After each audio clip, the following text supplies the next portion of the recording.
Salam, Xəbərmi YouTube kanalının daimi izləyiciləri. Hər birinizi salamlayıram. Kanala abunə olub, videoları bəyənməyi unutmayın.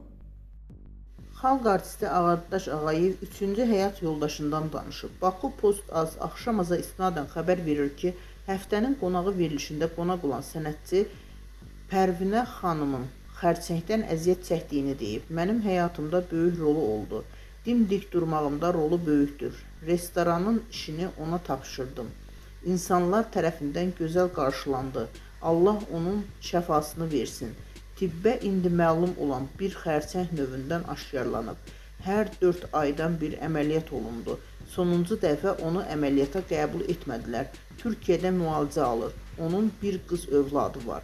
Ona övladım kimi baxıram. Onu oxuduram. Qeyd edək ki, Ağadaş Ağayevin ilk evlilikdən 3 oğul, ikinci nigahdan bir qız, bir oğul övladı var.